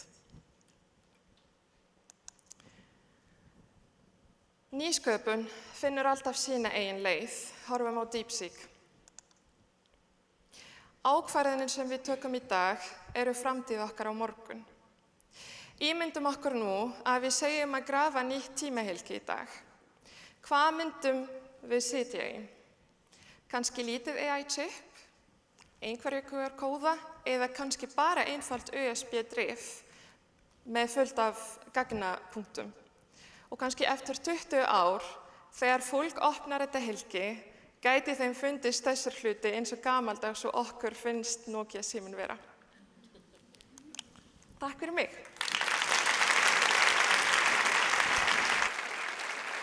Takk fyrir. Jæja, Síðasta erindið okkar í dag frá þeim Arend Orra Claessen, forsetastúdentar HÍ, okkar eiginsönnu Ísabellu Ósk Másdóttur, samskiptastjóra Festu og Guðna Þór Þórsinni, sérfræðingi hjá Deloitte. Það viðeigandi fyrst við erum í þemanu hvað framundan, hvernig lítur framtíðin út, að þau ætla núna að kynna fyrir okkur niðurstöður á glænýrri könnun, hvers niðurstöður hafa ekki verið birtar áður. Og könnunin að kanna í rauninni viðhorf tveggja yngstu kynslóðan á vinnumarkaðanum, það að segja aldamótakynslóðurinnar og setukynslóðurinnar til sjálfbarni og hvað þeim finnst mikilvægt. Og þetta eitthvað sem allir vinnuveitendur ættu að leggja við hlustir og heyra hvað þau hafa að segja. Gjörðu það svo vel, Arend, Ísabella og Guðni.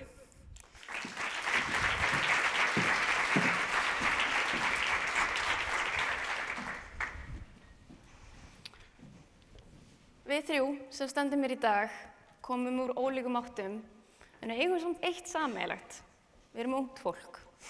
Við erum líka hluti af þeim hópi fólks sem að lætur sig sjálfbærni varða. Og við höfum lengi fundið fyrir því að það sé oftar en ekki að þetta skipti ungu fólki máli. En hingað til við höfum ekki haft skýra mynd sem þá byggð á gögnum af því hvernig ungt fólk á Íslandi lítur á sjálfbærni. Og því vildum við breyta. Þannig að við tókum höndum saman, Festa, Stúdentarráð Háskóla Íslands og Deloitte til þess að skoða þessi mál á Íslandi. En bökkum aðeins aftur út í heiminn. Á hverju ári viðhorf ungs fólks kannað á alþjóðavísu. Guðni, hvað segja þessar rannsóknir alþjóðlega? Já, Deloitte á alþjóðavísu hefur undanfarin ár staðið fyrir könnun þar sem að setakynslóðin og aldamótakynslóðin eru spurð út í ýmsu málefni tengd sjálfbærni. Og niðurstöðurnar hafa sýnt að sjálfbærni skiptir þessar kynslóðir miklu máli og samkvæmt þeim þá leitast þátttakendur bæði við að draga úr eigin umhverfisáhrifum og að velja meðvitað sjálfbærari lausnir. Niðurstöðurnar hafa einnig gefið til kynna að ungt fólk vilji auka þrýsting á vinnuveitendur að taka markviss skref í loftslagsmálum og telja fyrirtæki til dæmis geta gert meira þegar kemur að því að draga úr losun gróðurhúsalofttegunda. Og þetta náttúrulega undirstrikar bara mikilvægi þess að bæði stjórnvöld og atvinnulífið axli ábyrgð og styðji við sjálfbæra þróun. En ef við förum aftur hingað heim til Íslands? Já, nákvæmlega. Okkur langaði að framkvæma svipaða könnun hér á landi og við framkvæmdum hana núna í fyrsta sinn og spurðum stúdenta á Íslandi sem tilheyra setakynslóðinni og aldamótakynslóðinni eða fólk á aldrinum 20 til 42 ára. En Arend, þú vilt kannski segja okkur aðeins nánar frá aðkomu stúdentaráðs að verkefninu? Já, við í Stúdentaráði höfum lengi verið með sjálfbærni að leiðarljósi okkar störfum bara algjörlega þvert yfir allt. Og okkar hlutverk í þessari könnun var að í rauninni framkvæma fýsísku könnuna og fá alla háskólana í lið með okkur hvað það varðar. Og markmiðið var að sjálfsögðu að reyna að fá eins breiða mynd af áliti ungs fólks á sjálfbærni og mögulegt væri. Því að þessi hópur verður náttúrulega einhvern tímann meginþorri atvinnulífsins. En fyrsta spurningin, hún var í rauninni bara mjög einföld. Hversu mikilvægt finnst þér að það sem þú ert að gera, að vinna þín, að hún hafi einhvern tilgang? Og niðurstaðnar voru bara nákvæmlega eins og við héldum að þær myndu vera. Þú vilt hafa tilgang í því sem þú ert að gera. En ok, það ekki nóg að hafa bara tilgang. Við hljótum þá að þurfa að skoða það, hver þessi tilgangur? Já, og þá förum við í næstu niðurstöður, en hérna raun og veru sjáum við tvennt. Og þá finnst yfirgnæfandi meirihluta ungs fólks að stjórnvöld ættu að knýja fyrirtæki til þess að leggja sitt á vogarskálunar þegar kemur að loftslagsbreytingum. Eða baráttunni gegn loftslagsbreytingum. Og svo í öðru lagi þá finnst ungu fólki að fyrirtæki ættu að auðvelda neytendum að taka sjálfbærari ákvarðanir við innkaup. Þetta eru áhugaverðar niðurstöður og gefa ef til vill til kynna að það geti reynst snúið að velja upplýsta valkost við innkaup á þá einfaldan og fljótlegan hátt. En þá er kannski eðlilegt að spyrja aðeins nánar út í þessar aðgerðir sem að fyrirtæki geta tekið. Já, Við sjáum hér fyrir aftan okkur að miklu meiri hluta þáttakenda finnst það mikilvægt að hugsanlegur vinnuveitandi sé til dæmis með stefnur og markmið í umhverfismálum. Og samkvæmt þessum niðurstöðum þá eru væntingar ungs fólks til vinnumarkaðsins einfaldlega þær að hann sé að huga að þessum málaflokki. Þátttakendur virðast einnig vera með væntingar að þeirra vinnustaður leggi meira af mörkum og fjárfesti í sjálfbærni til að takast á við loftslagsbreytingar. Og við sjáum hér að þáttakendur vilja einna helst að þeirra vinnustaður auki fræðslu til starfsfólks sjálfbærni, að starfsfólk sé hvatt til að nýta sér sjálfbæra valkosti og að vinnustaðir skuldbindi sig að ná nettólosun gróðurhúsalofttegunda. Arend, nú erum við aðeins búin að renna yfir helstu niðurstöður könnunarinnar. Þú sem fulltrúi stúdenta, hvernig myndir þú meta þér? Já, ég meina, þetta kemur þannig séð ekkert á óvart og ég held að okkur í stúdendaráði, við vissum þetta alveg þó að það sé gott að fá þetta bara konkrétt. Það náttúrulega ekkert nýtt að nálinni að unga fólki vilji breyta heiminum og í dag sjálfbærni náttúrulega bara risastór hluti af því. Og við í stúdendaráði, við höfum akkurat sjálf verið bara gagngert að vinna að verkefnum sem að leggja áherslu á það að fræða og auka þátttöku stúdenta og ungs fólks í sjálfbærni verkefnum. Og það sem að stendur upp úr að þessar kynslóðir, þær eru tilbúnar til þess að leggja sitt af mörkum. Bæði sem neytendur og síðan á vinnumarkaði. Og það hlýtur að vera áskorun fyrir atvinnulífið að mæta þessum gildum. Já, talandi atvinnulífið, þá höfum við hjá Festu einmitt heyrt þessar áherslur. Þá meðal stjórnenda aðildarfélaga Festu að þau heyra til dæmis í ráðningarferli að ungt fólk að spyrja hvað eru þið að gera í sjálfbærnimálum. Og eins þá eru ungt fólk innan vinnustæðanna að spyrja stjórnendur hvað ætlum við að gera, hvert eru við að stefna. Þannig að þetta skiptir okkur alveg raunverulega máli. Þannig að samkvæmt þessu þá geta fyrirtæki sem að láta sér þessar áherslur varðar haldið í þennan hóp, náð til okkar þessar hóps og þannig líka aukið samkeppnishæfni sína. Þannig að þessar aðgerðir átt að sjálfbærni ekki bara hluti af því að taka ábyrgð sem að við viljum auðvitað.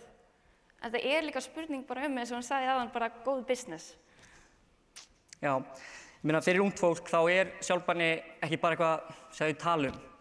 Þetta eitthvað sem þau lifa með bara fyrir brjósti og þau vilja sjá áhrif og tilgang í því sem þau gera og þá bæði sem neytendur og á vinnumarkaði. Og það ástæða fyrir því að við í stúdendaráði vildum leggja áherslu á þetta verkefni og það út af því að rödd ungs fólks skiptir náttúrulega sjálfsögðu máli. Og þessar niðurstöður eru skýrar. Þær eru skýrar að því leyti til að þær eru skýrt ákall það að við þurfum að byggja þessa framtíð saman og við þurfum að gera það saman með sjálfbærni að leiðarljósi. Algjörlega, mjög áhugavert. Ég vil bara nefna rétt í lokin að við náðum bara rétt að fara yfir helstu niðurstöður á hundavæði hérna í dag og ég hveti ykkur bara öll sem hafið áhuga á að skanna QR-kóðan hérna við aftan okkur og þá getið þið kynnt ykkur niðurstöðurnar frekar bæði á heimasíðu Deloitte og heimasíðu Festu. Við þrjú erum allavega ótrúlega ánægð að svona könnun hafi verið gerð hér á landi loksins og bara það verður mjög áhugavert að sjá hver þróunin verður næstu árin. Takk fyrir okkur. Takk.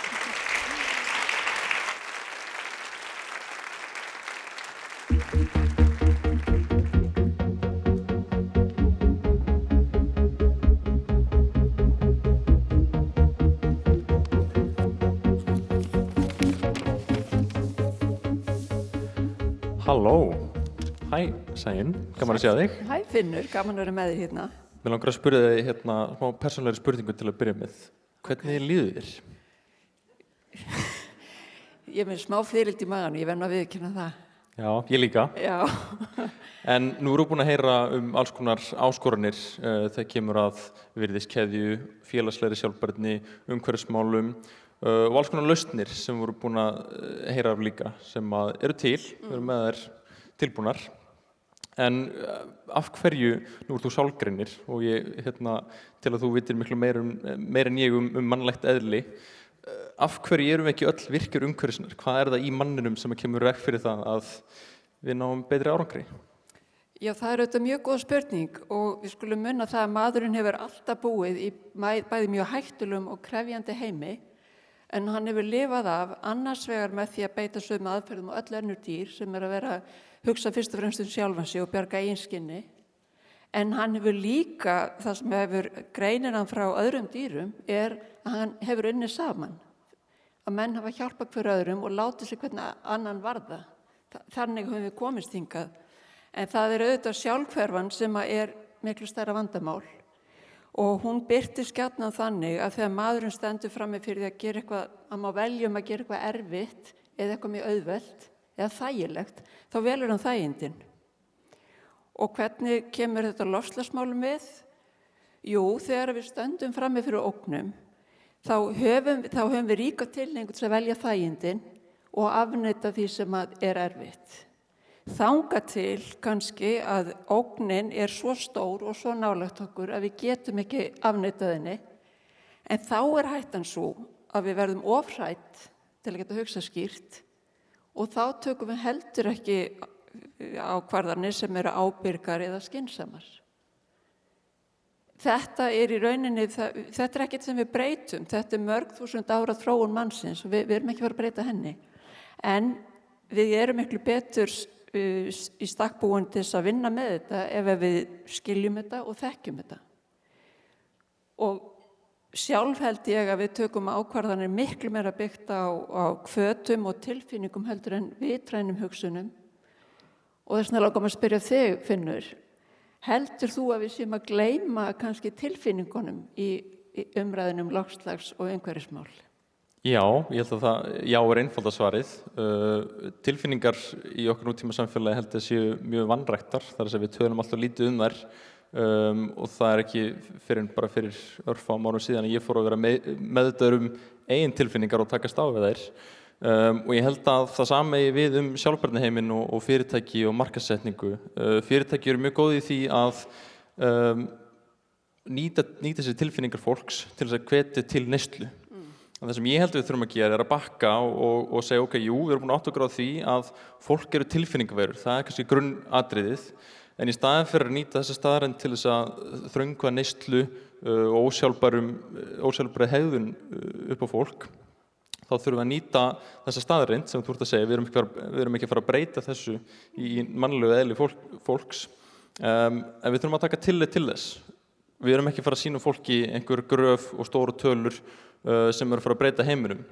Tilfinningar, jákvæðar tilfinningar það að það jákvætt að breyta heiminum til þess betra. Ég held að það sem að sé að fara að hafa endarlega bestu áhrifin í heiminum, sko. Já, mér langar bara að enda kannski á því að vitna í fyrsta trúnaði þar sem að hún lýsti þessu vel hvernig, hvað hegðun hennar var neysludrifin og það allt mögulega sem styður við það, en kannski spurningin það að við áttum okkur á okkar eigin virði, hvað teljum við til virðis? Það þar sem við kaupum út í búð eða fæst á samskiptum eða fæst á úr einhverju sem að nærir okkur til lengri tíma? Sammála því. Okay. Og Elva komin, þannig að ég sé bara takk fyrir okkur. Já.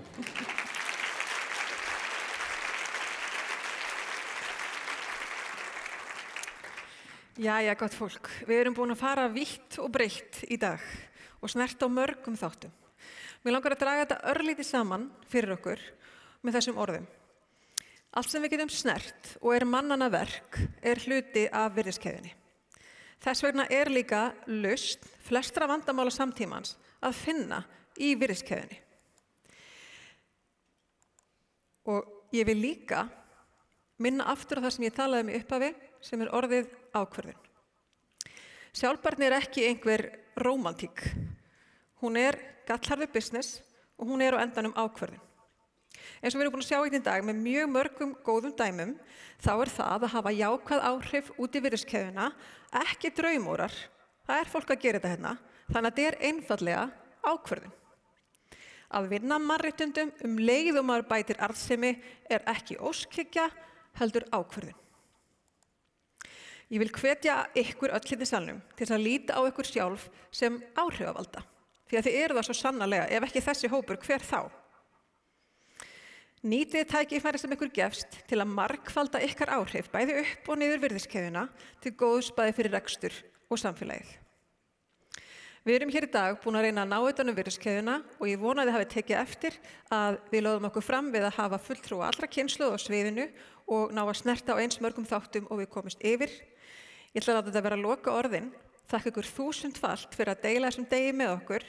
Endilega komið við frammi í hörpuhorninu þar sem kaffi var áðan, skáliði við mig og ykkur öll og skemmtum okkur saman á þessu eftir. Spjalliði saman, notiði hughrif dagsins og finnum nýjar leiðir saman. Takk fyrir komuna.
Hvað ætlar þú að gera í umferðarteppunni sem hérna fyrir utan alla daga?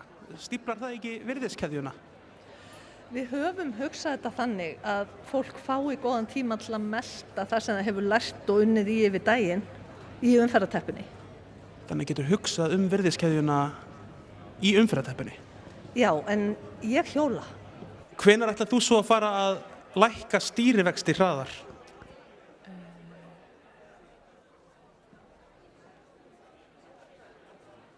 Ok, næsta. Hvort myndir þú vilja ferðast inn í gámi á flutningaskipi frá Kína til Íslands eða sitja einn í herbyggi og framkvæma 2-falda mikilvægisgreiningu fyrir Eimskip? Ég verð að segja gámi, sérstaklega ef það er frystigámur, enda er veturinn minn tími. Virðiskeðjan bara það sem nægur utan allt sem við erum að reyna að gera og breyta í heiminum. Ef þetta bara allt, af hverju skýrðið þið þetta virðiskeðju? Já, mjög góð spurning. Þetta mætti alveg heita eitthvað meira sexy, sko. Hvað það sem þú hugsar þegar þú sérð fisk á disk á veitingastað? Er það bragðið eða er það hluti fisksins í virðiskeðjunni? Nei, ég hugsa alltaf, er hann ferskur og er hann góð gæði og er hann gjörgla fyrir Íslandi? Nú oft talað upstream og downstream í sjálfbærnimálum, en hvað með Gulfstream? Er Golfstraumurinn að hverfa? Nú spyrðu stórra spurninga maður. Ég vil svar. Ég held að hann sé að hverfa. Ertu ykkur nær það hvað sjálfbærni er? Svo langt síðan, þannig mann kannski ekki alveg allt. Þetta er líka stórt viðfangsefni. Geta stýrivextir búið til sjálfbærar virðiskeðjur? Kannski ekki vextirnir en náttúrulega, ef við myndum bræða peninga, búa til keðju, þá náttúrulega geti það. Ragga, hvað er virðiskeðjan? Virðiskeðja er hugtak sem að Michael Porter setti fram 1985. Og efnislega þá er það svona það sem skiptir máli fyrir niðurstöðuna og ekki allt hitt. Við notum kjarnastarfsemi hér í skólanum, svolítið sama. Ef þú þyrftir að velja, hvort myndir þú frekar vilja útskýra virðiskeðjuna fyrir hópi kettlinga eða hópi nemenda sem eru allir í símanum? Sko, kettlingarnir eru sætari, en nemendurnir læra meira, þó þeir séu í símanum, þannig að nemendun. Ég er hérna með Þór Sigfússyni sem er stofnandi sjávarklassans. Nú er þú doktor í viðskiptum. Getur þú sagt mér hérna, hvað er virðiskeðjan?